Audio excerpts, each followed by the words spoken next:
Hello, sports fans, and welcome to Let Me Speak, the show that shares sports' biggest headlines explained, uninterrupted, and maybe a little audacious. I'm Joe Braverman, and today's topics we'll be discussing are Celtics vs. Heat and Mavericks vs. Warriors, a preview of the NBA Conference Finals, plus a look into the second round of the Stanley Cup playoffs, and where the New Orleans Saints rank after their latest free agency signing.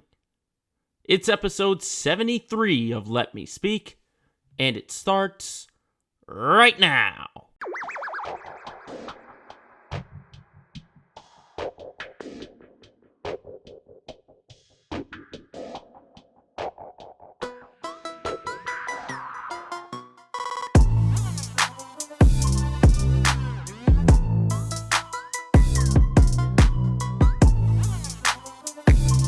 What is up, everybody, here on Thursday, May 19th, 2022, the 73rd edition of Let Me Speak. Thank you, everyone, for tuning in wherever you are getting this podcast. If you're watching us on YouTube, I say hello.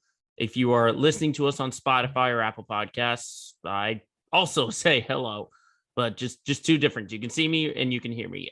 This past week has been absolutely incredible. Just simply on the fact that I was able to go to the TD Garden this past Sunday for Game 7 of Celtics Bucks, and it was absolutely unreal. The atmosphere, that was my first Game 7 for anything. It was only my third ever playoff game I've been to. I went recently to the American League Championship Series at Fenway back in October. And then a couple of years ago, I went to a Celtics first round matchup against the Cleveland Cavaliers in LeBron James' second stint. So that was my third playoff game, but the atmosphere was unreal. And I highly recommend everyone, if you have a bucket list, put down Game 7 of a playoff series on that list. You got to get there, no matter where it is. If it's baseball, football, hockey, basketball, whatever it is, you got to get to a Game 7. It's absolutely unreal. But now that game is in the past, we can look forward to the present, and that is the NBA Conference Finals. And we are down to the Final Four in the chase for the NBA championship. And both series are still fresh. There's only been one game each. And by the time this episode comes out, Boston and Miami will have played Game 2. And there are a lot of disclaimers, I think, between the Celtics and the Heat. You know, a lot of players that aren't playing right now. Kyle Lowry's out for Miami. We found out today Derek White's not going to play. Al Horford's still in health and safety protocols. And we don't know about Marcus Smart, but I think regardless of injury status, who's in, who's out, I think this is going to be a very competitive series. I think it's going to be extremely competitive between these two, simply for the fact that they're similar on both ends, somewhat similar on both ends of the floor. These are two very strong defensive teams. I've been singing the praises of the Heat pretty much all playoffs long. The fact that they were able to shut down Trae Young and then shut down the Philly team. But this is a much tougher task, obviously. Boston's a much better team than Philly and Atlanta. And then on the offensive end, this is a team they're not deeply heavy on the three. Obviously, it was different for Boston against Milwaukee because the Bucks were giving the Celtics all these threes. But this is a team, both teams have a very strong presence on offense. They can beat you in a bunch of different ways. So that's what I see why it's going to be extremely competitive, because it's almost like Boston and Miami are looking in a mirror for each other. And just to get into Game 1, really quick, it was a tale of two halves, obviously. Yeah, the Celtics playing very, very strong to start out that first half. I think they were up by like 13 or 14 at one point, and led 8 at halftime. But then Miami just came out on fire in that third quarter. They were down 8, and then they used a 22-2 run, I believe. And then Jimmy Butler was just unreal. It's funny how many people overlook Jimmy Butler just because he's not really like a big time, superstar He's not a game changer. He's not I should say he's not a freak NBA player like Giannis, who's basically a 6'10" point forward, or Embiid, who's a dominant big man center. Jimmy Butler's just a really good basketball player.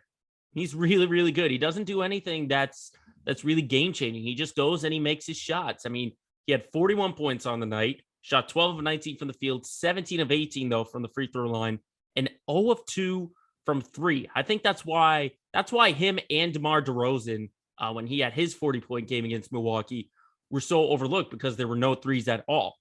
But not only on the points and the scoring, but 9 rebounds, 5 assists, 4 steals, 3 blocks. Jimmy Butler, I think, is going to have to be the leading scorer every single time for Miami to win this series. Obviously, he's not going to put up 41 points every single time, but he's got to get, maybe 30 plus.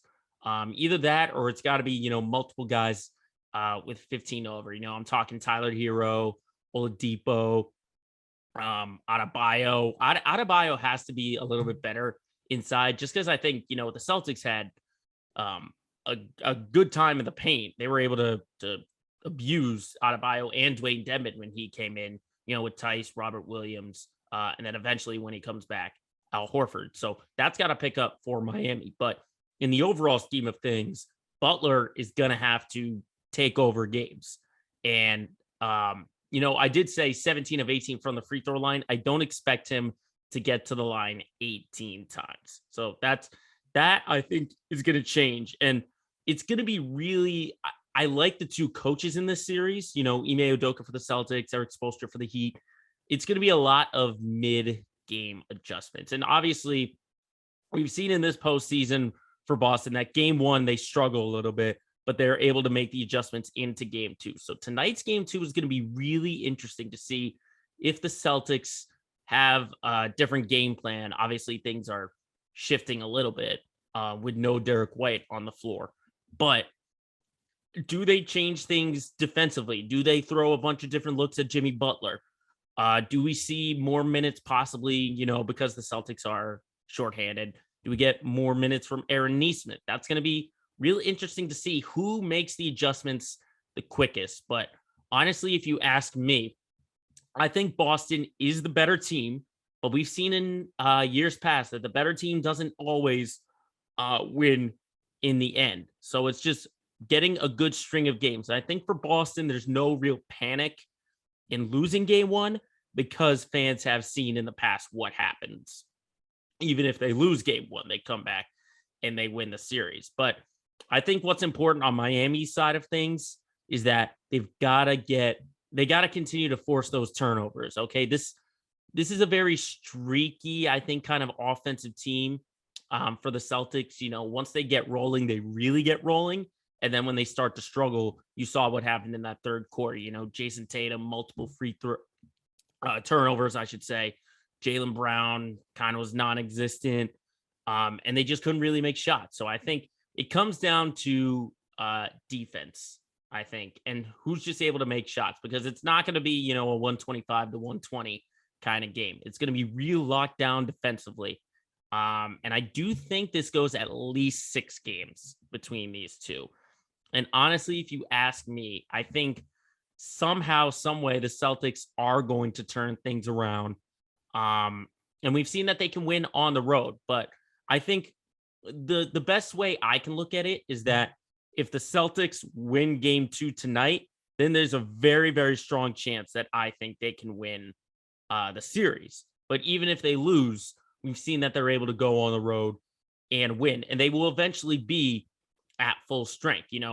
Al Horford, it's hard to know exactly what the protocols are in terms of clearing out, but it's a minimum of 5 days. And then, a bunch of tests and stuff like that. So at the minimum, Horford's going to miss 2 games. So you're hoping that he's back for game 3.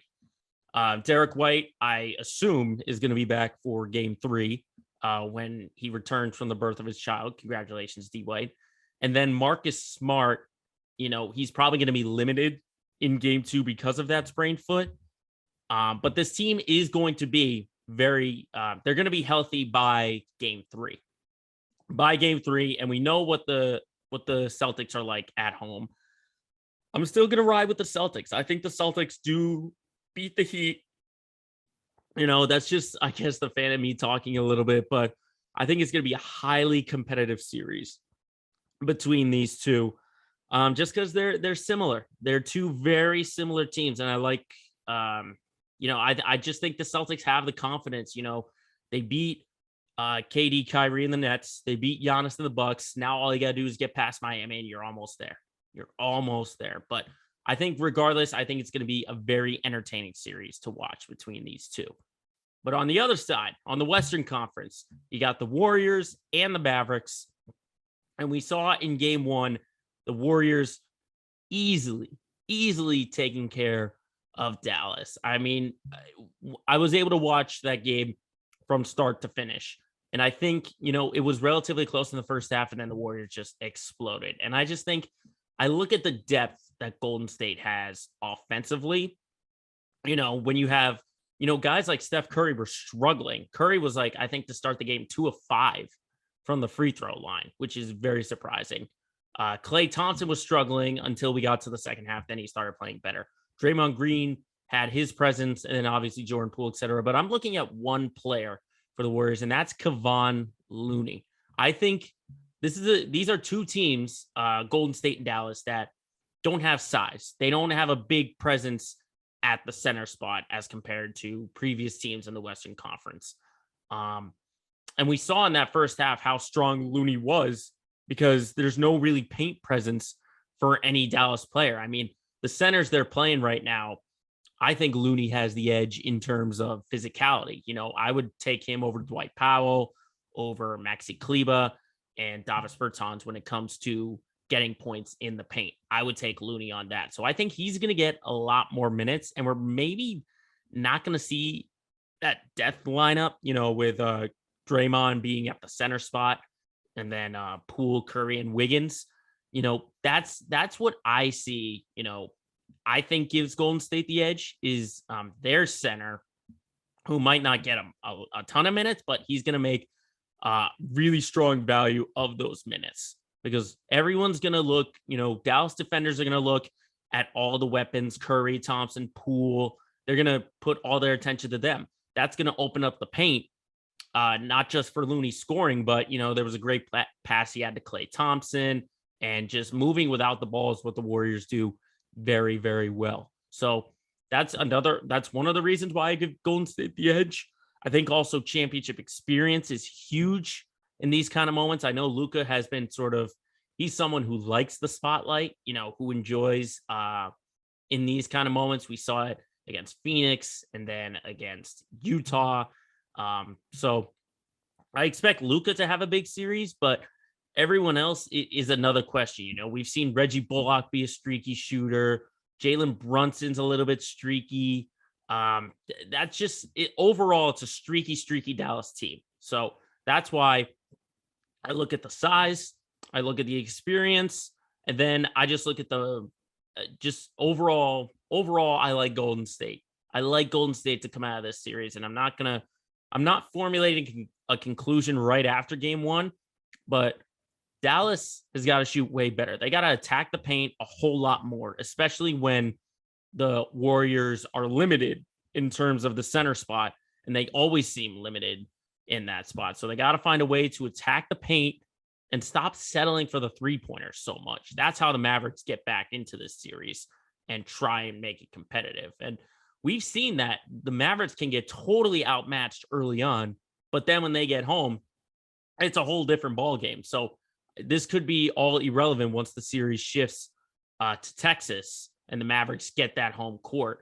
But in the immediate future that I'm looking at right now, I give Golden State the edge just because they have a lot more movement on offense. They've got experience and they've got size down low. So what my prediction will be after game one is that the Celtics will face the Warriors in the NBA Finals. That's what I'm thinking between these two. But the conference finals is always a very exciting series, and I am very much looking forward to see who qualifies for the NBA Finals.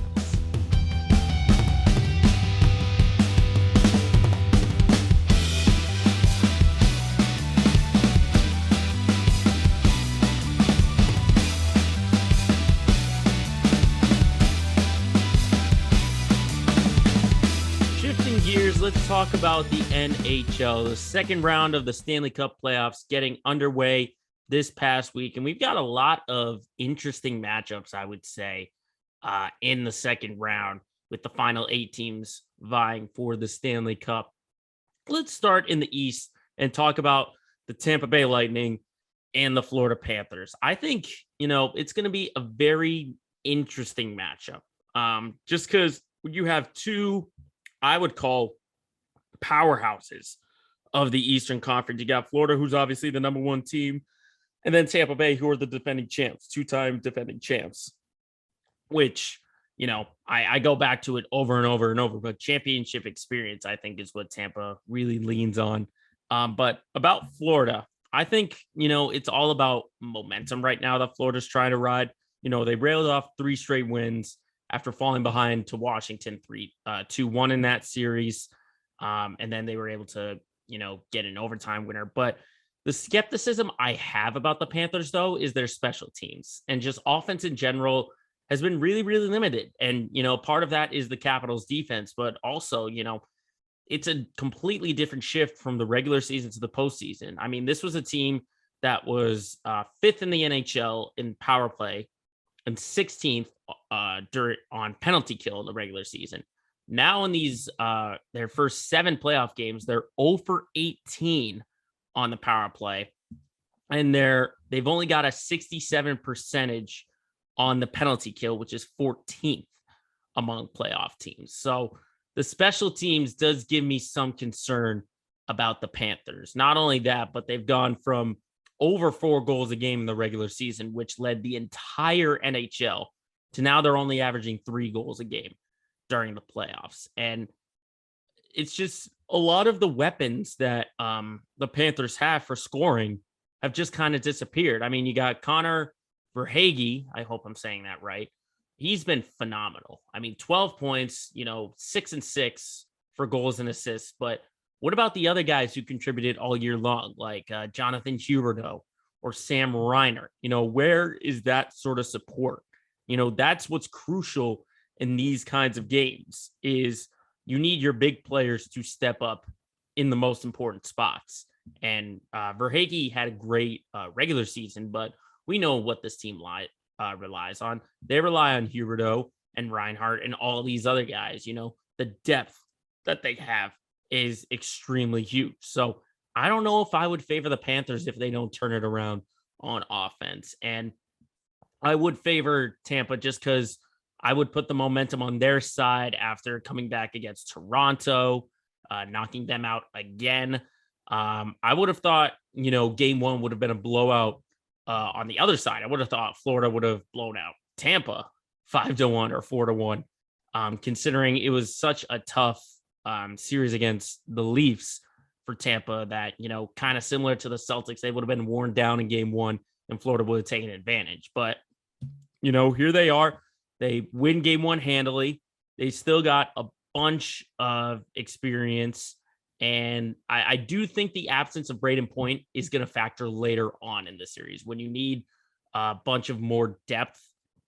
I think Braden Point is going to be a big factor not having him in. So hopefully he does return to the ice. But in the immediate future, I think, based on game 1 impressions, I'd go with Tampa. I think Tampa has just found a second gear. And when you look at what they've done, I mentioned it multiple episodes ago about the Lightning, is that their first championship was in that bubble up in Canada, and they won that, I think, in September. Then they won the second one in late June or July, and you'd think they'd be much more worn down. But, Kucherov and the boys look just as strong as they did during that first and that second run. So I would put my money on Tampa, on the Lightning, to win that series against the Florida Panthers. The other matchup, though, in the Eastern Conference is the Hurricanes and the Rangers. And I think it's going to be very interesting to watch, simply due to the fact of what happened in previous series. You got Carolina, who was basically a tale of 2 teams against the Bruins, where they played phenomenal at home, but they struggled on the road. And then you got the Rangers, who against the Penguins were down 3-1. All hope was lost. And then they make a huge comeback and end up winning the series including a huge overtime win. Now, game one between these two was won by Carolina in overtime, 2-1. But the factor that I see is when the series shifts to New York, to Madison Square Garden, because the Canes are going to have to play 10 times better on the road. I mean, they thought that the TD Garden in Boston was loud. I mean, think about New York fans when it comes to postseason time. Madison Square Garden is going to be bumping and it's going to be rocking, absolutely rocking. And even in their win, that offense was limited. They were very, very much limited. You could even go back to game 7 against Boston, where they only put 3 goals on the board, whereas previous games against the Bruins, they were putting up 4 and 5 and numbers like that. So I think it's going to come down to how well can Carolina play on the road. I think getting the home ice advantage is big. It's very important, but New York is not Boston. The Rangers have the capabilities to win a game on the road, considering all the scoring that they have. And I honestly think that they just have too much scoring adding on to this postseason. They're averaging nearly 4 goals a game in this postseason. And in that series with the Penguins, they've scored at least 3 times in 4 of the 6 games. But the factor for the Rangers for me is Igor Shesterkin. He's got to play much better in net than he did against the Penguins. I mean, the game 1 loss, he did stop 24 shots. He had 24 saves on 26 shots.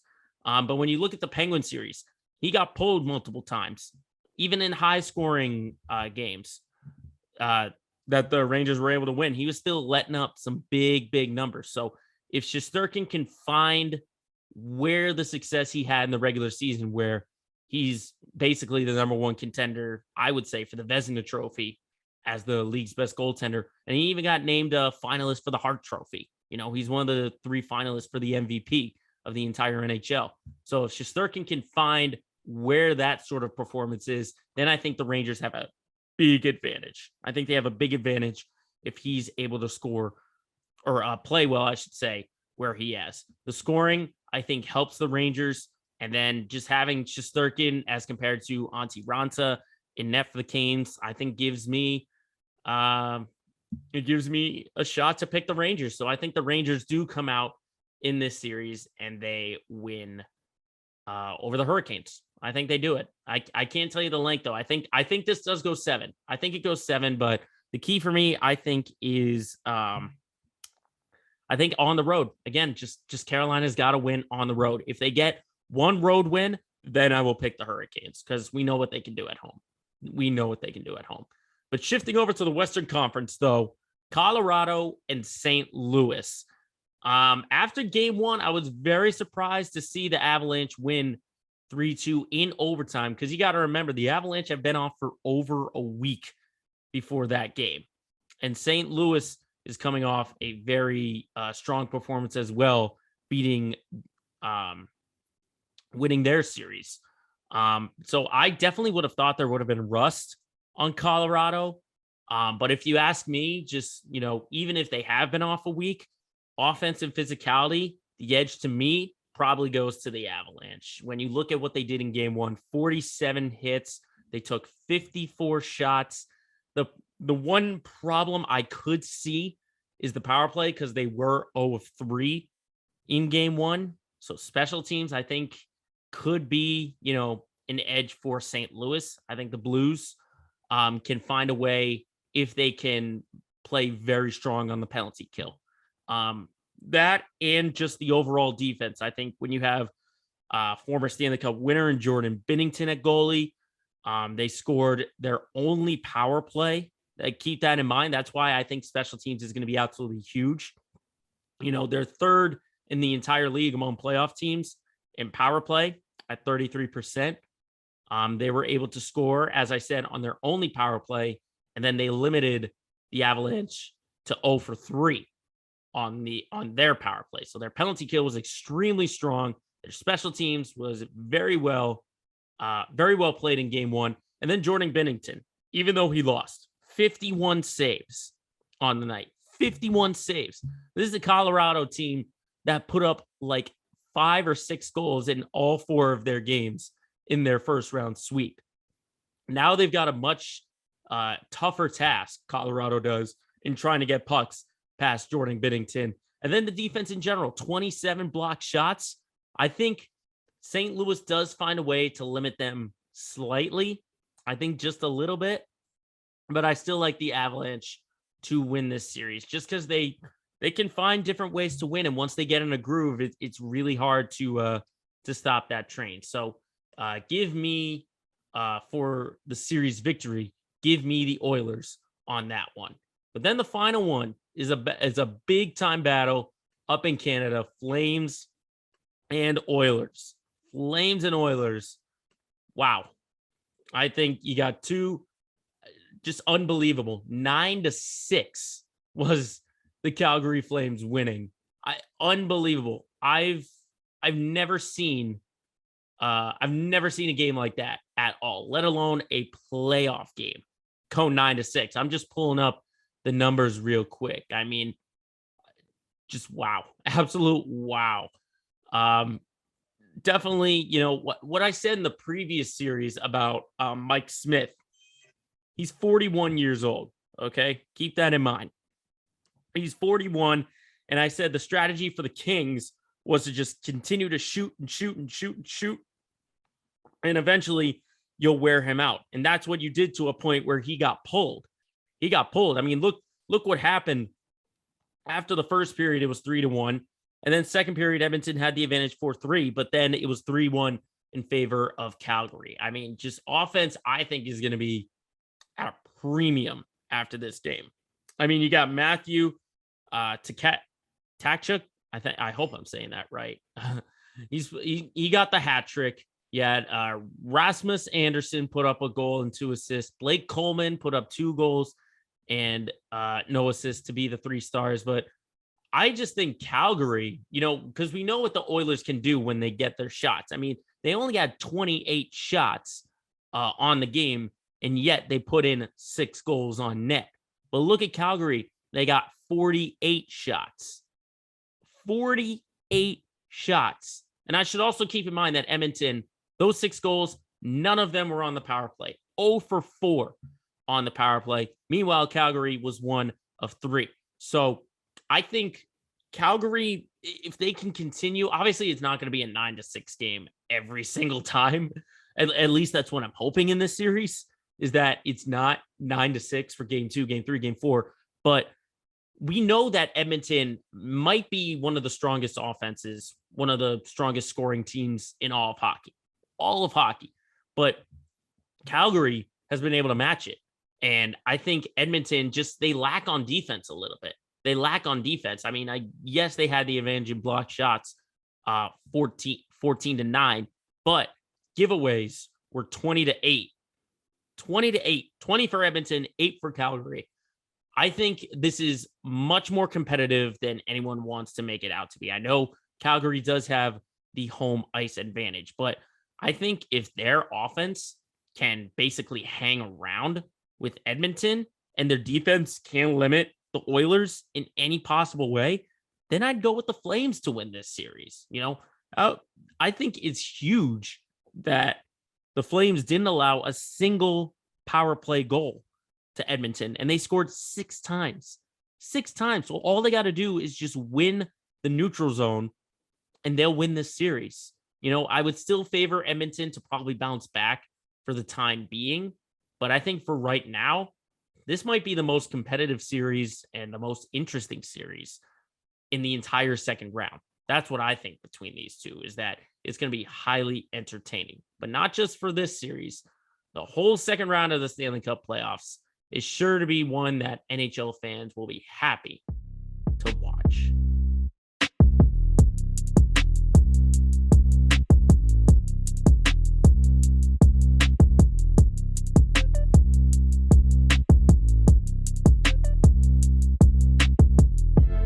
So we've got our big headlines, obviously, with the playoffs taking place, but we've got some other headlines we got to get into. So let's dive into this week's edition of Quick Hits.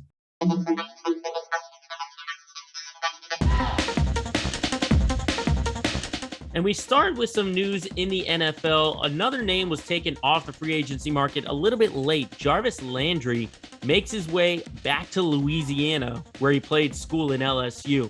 The New Orleans Saints have signed Jarvis Landry to build up their offense. And honestly, if you ask me, I think New Orleans has great offense right now building up. Obviously, you have Alvin Kamara still in your backfield, but you've got a returning Michael Thomas. You drafted Chris Olave. Marquez Callaway showed some flashes during his rookie year.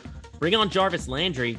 I think that's a great receiving core that you have. But the one question is going to be, what we talked about last year, and that is the quarterback position, okay? Ever since Drew Brees retired, there's been a lot of questions of who's the guy. And obviously, Jameis Winston, he played okay, I think, last year before he got hurt. But is he going to be the same guy when he comes back to training camp? Because, the Saints obviously wouldn't have brought him back if they thought he can still be that guy.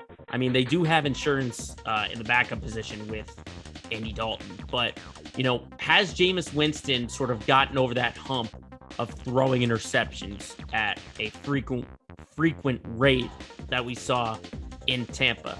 Has the Saints coaching staff, because you got to remember, no Sean Payton anymore, has Dennis Allen, that coaching staff, sort of turned it around for Winston? And will Winston be able to limit those mistakes? If you ask me, though, I still think that the Saints are the second best team in that division.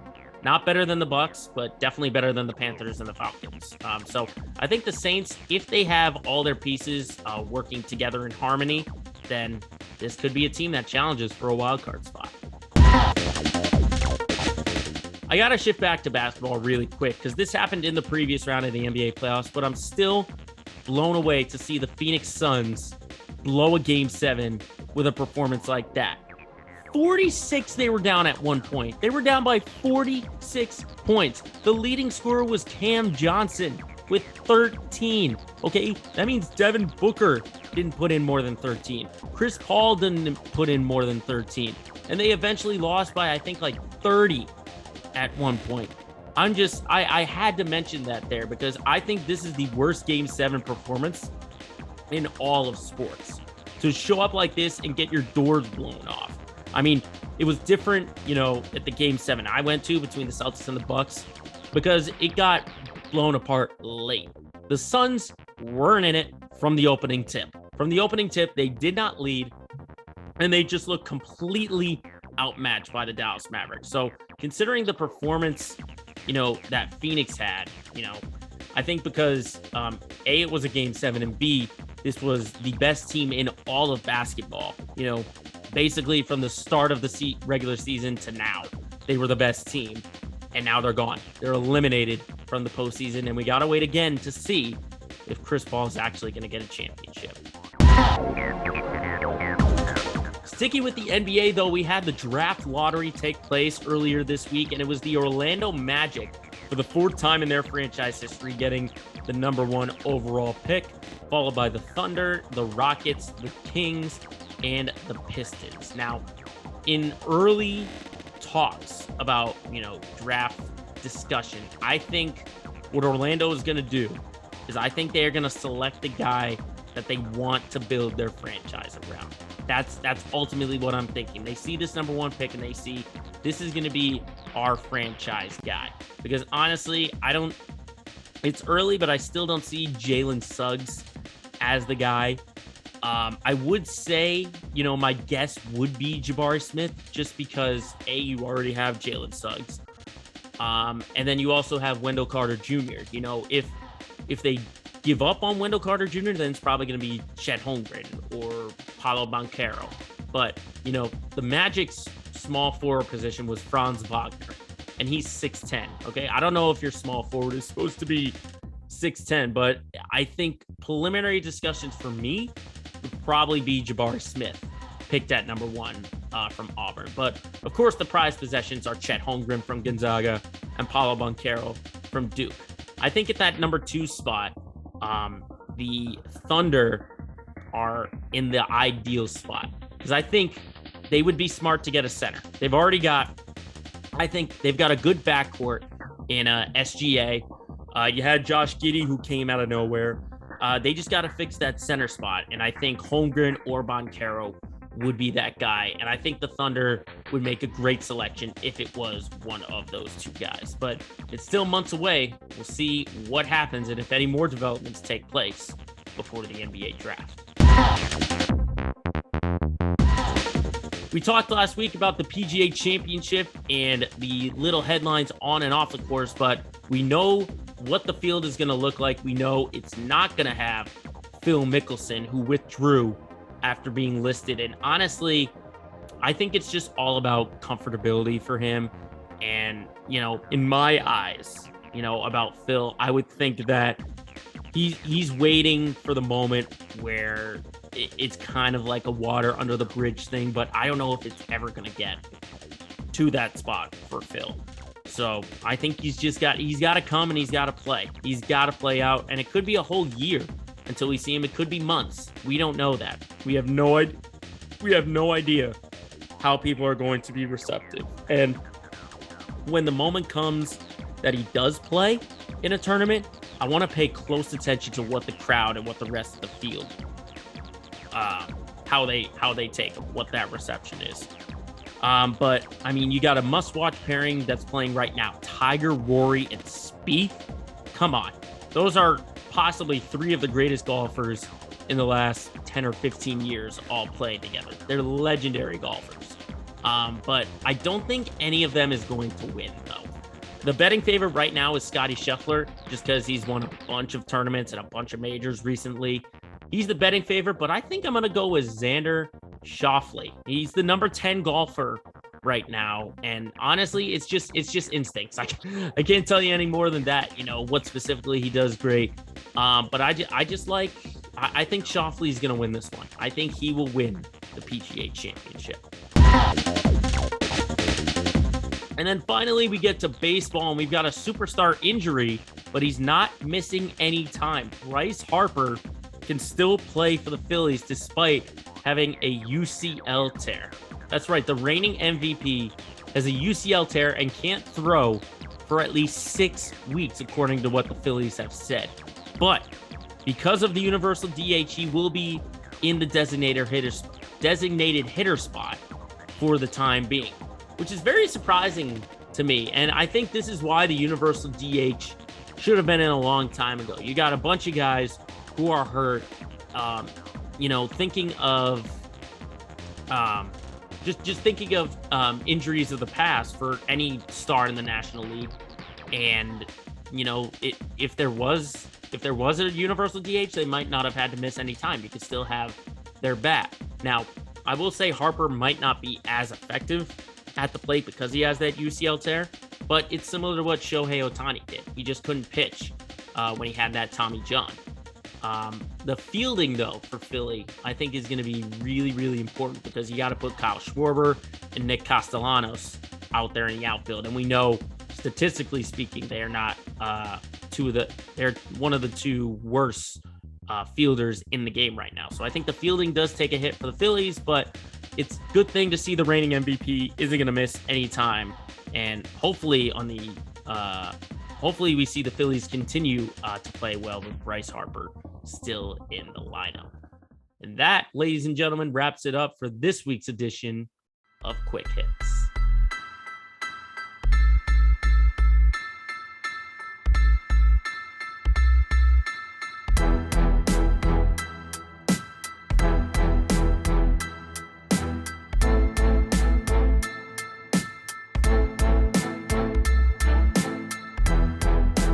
It is time, as always, for our Let's Get Local segment of the week. And before we get into this week's segments, I want to let everyone know, look out for a special Let's Get Local segment coming out in the near future. I'm not going to say what it is, but I can tell you everyone who was involved had a tremendous time. And this is one of maybe the most fun things I've worked on since I started this podcast. So be on the lookout for a special bonus edition that relates to this Let's Get Local segment. But diving into what our Boston teams have been doing, obviously the Boston Celtics in the conference finals, they did drop game one in Miami after an absolutely brutal series with Milwaukee. And as I said, I was able to attend game 7, but we could go all the way back to game 6.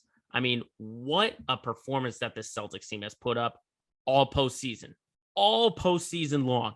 I mean, that game 6, bouncing back from that game 5, Jason Tatum going toe for toe and ultimately getting the better of Giannis Antetokounmpo, 46 points on the night. And then going on to game 7, everyone shooting the lights out, especially Grant Williams, 27 points, 7 3-pointers made.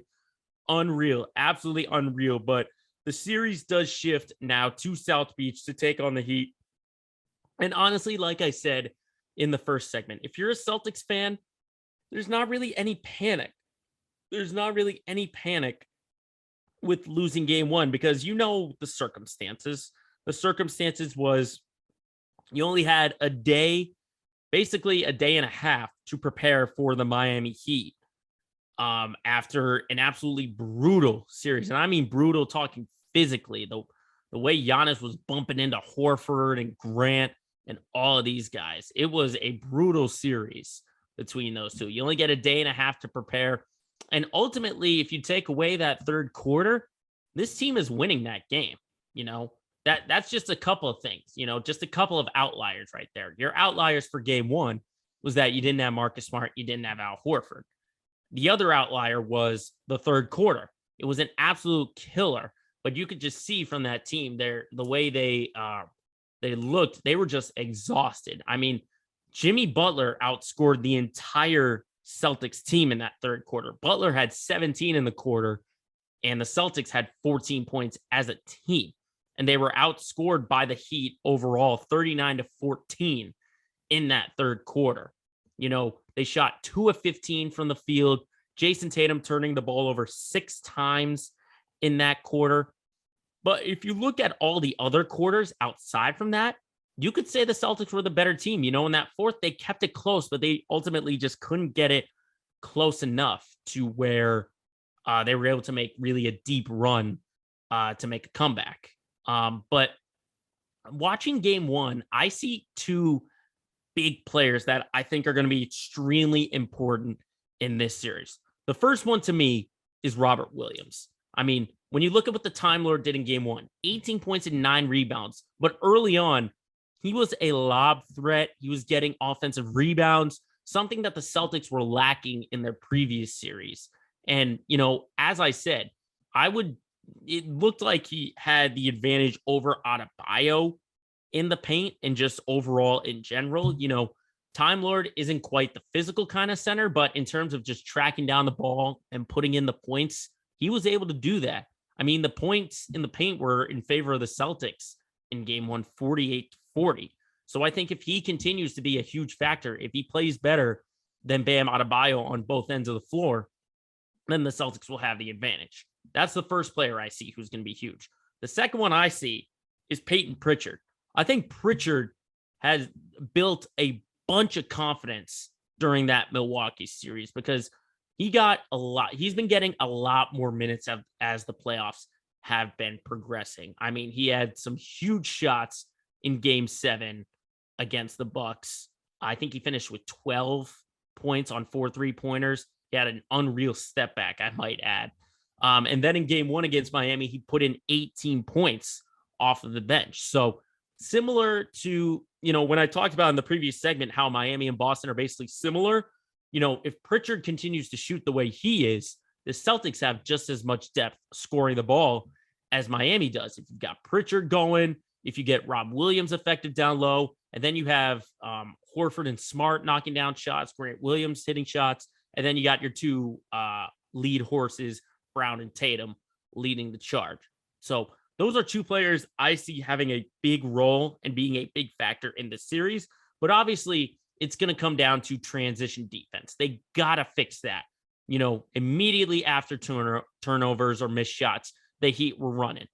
I thought this was going to be a Miami team that slows things down a little bit, but they were running with the Celtics, and you could tell that, the Celtics were just a little bit gassed from that Milwaukee series because Miami was beating them up and down the floor on offense. So the transition defense got to get better, especially off of turnovers. And then just limiting the turnovers in general. We've seen this team, they've owned up to it. They're limiting. They've said we got to fix those turnovers. So I expect this team to turn it around. And from the reports that we're seeing, just getting, I got this notification real quick that Al Horford's been upgraded to questionable if he can clear health and safety protocols. Marcus Smart said he's probable. And as I said, Derek White is going to be out of the lineup. So essentially you're getting, one player back. So, or I should say you're missing one player and you're hopefully getting two back. That probably means if Horford is out again, you might have to go back to Nesmith, which I will add. Nesmith had some good minutes. Overall, it wasn't a fantastic game, but defensively, he had a huge block at the rim. He had some spurts offensively. Not going to say you got to lean on him now.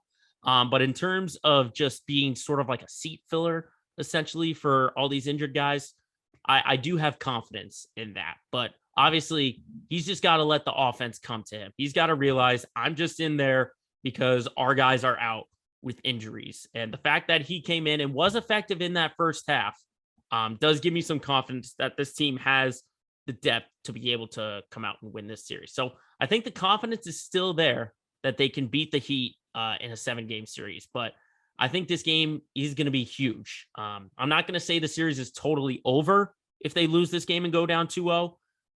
But I think it's vital that they win this game, especially with the lack of depth that they've had in South Beach so far.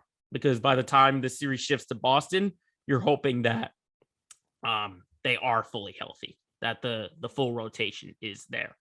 But we go from the playoffs to the regular season and talk about the Red Sox. And slowly but surely, the Red Sox have been getting better. There's still a ways to go, but they're getting better. They've won 5 of their last 8 games. And I look at the bullpen and I look at the lineup. But first, last night, Nick Pivetta against the Houston Astros. My goodness. He has been pitching so much better than the beginning of the regular season. He's gone from a liability to someone you desperately need in that lineup. I mean, last night you had the 2-hit complete game against the Houston Astros. I mean, there was a leadoff home run by Jose Altuve in the first, but that was it. There was only like 1 hit after that. But over the last 3 starts, he's given up only 2 runs. He's walked only 1 batter, and he struck out 20 hitters. 20 strikeouts over his last 3 starts. Very, very impressive. And if you have him in that starting rotation with Nathan Eovaldi, which, yes, I know he did get rocked, but that will happen once in a while. A healthy Michael Wacha when he comes back. And you have Garrett Whitlock, who's now in the starting rotation and is slowly getting better and getting used to being a starting pitcher. I think the starting rotation is very, very strong. Very, very strong. And I should also mention Rich Hill. Rich Hill, who can give you 5 really good innings. But again, the 2 things I see for this Sox team as the difference is the bullpen and the lineup. I think, while the bullpen is maybe not the worst in all of baseball, the problem I see is pressure moments. When you give this Red Sox team, a lot of insurance, if the lineup gives you a ton of insurance where you're up by like 8 or something like that, or if the game is a total blowout and you don't have to worry about any kind of pressure moments, that's when the bullpen, I think, plays their best. I think when you have to hold a close lead or you have to keep a deficit from growing, I think that's where they struggle. I think that's where this bullpen struggles. There's not a ton of guys where you could say, let's go to him so we can shut it down. You're just kind of experimenting with a bunch of different stuff, like with Strom and Diekman and Robles and all of those guys. So I think pressure moments is what the bullpen's got to work on next, is holding a close lead. And luckily last night you didn't have to go to the bullpen because Pivetta went the whole stretch with a complete game. But that's on the bullpen side of things. The lineup I see is slowly, again, all the factors are slowly coming around. Slowly but surely, they are coming around. Obviously, you got your big hitters doing their thing. Bogarts, Devers, JD Martinez had like an 18-game hitting streak at one point. But then you've got other guys who are sort of heating up as contributing hitters. Not saying we're looking for the long ball from them, but they're slowly being factors. I mean, this past week you had Trevor Story hitting another home run. You got Kike Hernandez playing better than he did at the beginning of the year. Verdugo is slowly coming around. Vasquez, all these other guys, they're slowly coming around and they're heating up to be strong contributors. Now, they are still a ways back of the Yankees, which everyone's a ways back of the Yankees the way they are playing in the division. So you got to hope that you can turn things around enough where you're climbing back into the wild card race. That's what it's got to be. That's the mindset for this Red Sox team, because you don't want to lose your season right away. And you got to hope that the start of the season where they were 11-20 is hopefully not indicative and they're too far behind for any kind of contention. So it's still, it's the middle of May. There's only been about a month and a half played. We're coming up on 2 months played in the MLB season. So there's still a lot of time for this Red Sox team to turn things around. But there is not any time for the Bruins to turn it around because they don't have a season anymore. The Bruins season coming to an end in that Game 7 loss last Saturday in Carolina. Now, they did have a little comeback going. They got it 3-2 with 20 seconds left, but it was just too short. Comeback was too little too late. You possibly put more time on the clock, then I think they would have tied it, considering how they played. But they just, it was, again, another turnaround. This team does not play as well on the road than they did at home. And it took until maybe 5 minutes left in the third period that they said, this is what we do strong on the road. Let's try and keep it that way, but they just didn't get enough power play opportunities. I think they only had like one power play the entire game. And then they just had to score first, which they weren't able to do. When this team is trailing, there's not a ton of confidence in there. Then they let up the second goal, and the closest they could get it was 2-1. So they had to score first. They didn't get to do that, and then they just didn't get enough special teams opportunities. So, I'm not saying there needs to be a big overhaul for this Bruins team, because obviously the big question is, will Patrice Bergeron return or will he retire? Now, he has said he couldn't see himself playing anywhere else, so that's good.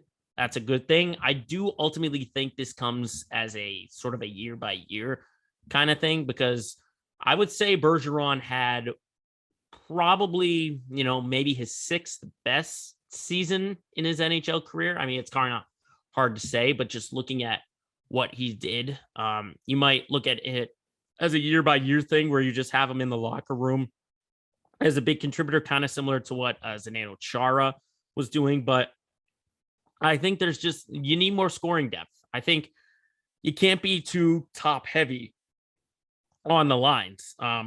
You still have Jake DeBrusk, even though he has said he wants to be traded, he's still on your roster. So for the time being, he's got to be a guy. Taylor Hall is not the guy, and Pasternak kind of disappeared in the postseason. So I think you need more scoring depth.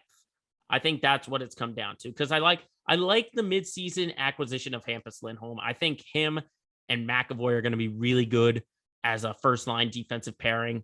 You put Brandon Carlo also on the second line. I think the lines are good on the defensive end of things, which, that was a question coming into the season, was getting depth at defense. I think they did that by getting Hampus Lindholm. Now you just got to get another scorer, I think, just to because you got Patrice Bergeron, who's 36, Brad Marchand, who's 34, and you've got David Pastrnak, who basically disappears in the postseason. You need an accomplished scorer to take the weight off your old veterans and your guys who seem to disappear in the postseason. So that's what I think Don Sweeney has to do for this Bruins team to continue to be contenders, because you don't want to go through a full rebuild. You could arguably say that this team should have been second in their division, but they finished first in the wild card. So it's going to be real interesting to see what the Bruins do for their season. But it'll also be interesting to see what the Red Sox do midseason, and if the Celtics can find a way to get to the NBA Finals.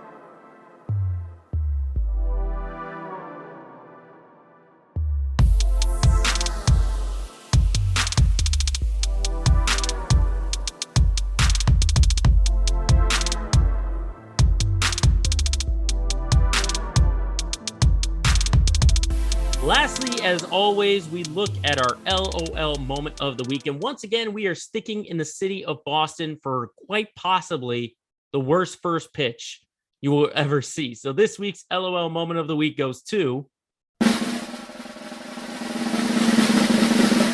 Steve Aoki, the famous DJ, which, by the way, he was at Game 7, but I had no idea that he was. They showed him on the Jumbotron, but I was like, who is that? And then ultimately, I saw him again throwing out the first pitch at Fenway, and I knew who he was. So that was Steve Aoki. But this is, as I said, quite possibly the worst first pitch in history. I'm not talking like in MLB, but just overall in general. If anyone's had to throw a first pitch, this might be the worst. Look at this video. He completely airmails it. It's not like 50 Cent where he completely misses on the side. This is over the top onto the netting that they have over the fans. This is horrible. Absolutely horrible. He airmails this thing about 20 rows deep if there was a crowd behind Matt Barnes who was catching that first pitch. But I'll let you guys, the listeners and viewers, try and discuss who had the worst first pitch.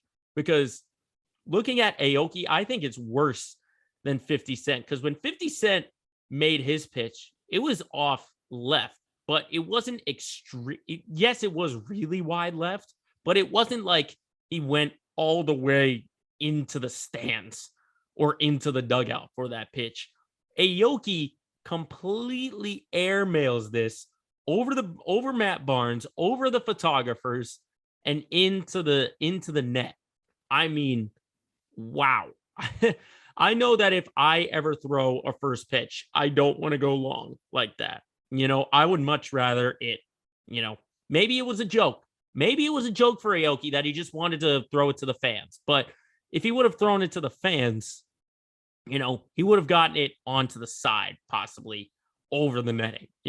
I guess you have to talk to Steve Aoki about that pitch, because I don't know what was going through his mind. Did the ball like slip on his fingertips? I don't know, but I think if you were to ask me, this is a worse first pitch than 50 Cent. I mean, 50 Cent 9 years ago, keep in mind. This just happened recently. So, I mean, I feel bad for Matt Barnes who had to catch it.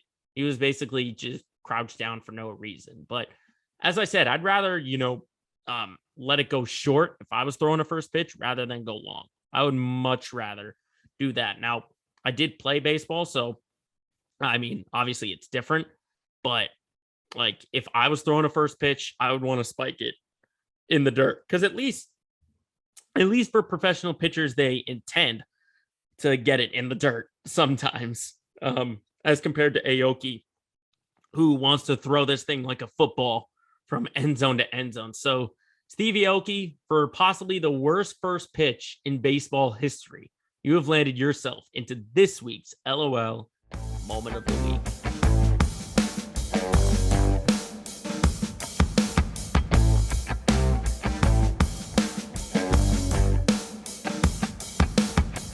So that wraps it up for this edition of Let Me Speak. Thank you everyone for tuning in. If you're watching us on YouTube or listening to us on Spotify or Apple Podcasts, make sure, as always, you are following our social media pages on Twitter, Facebook, and Instagram. All you gotta do is search Let Me Speak Podcast. And remember, as always, if you got a point you gotta get across, just let the whole world know. Shut up and let me speak.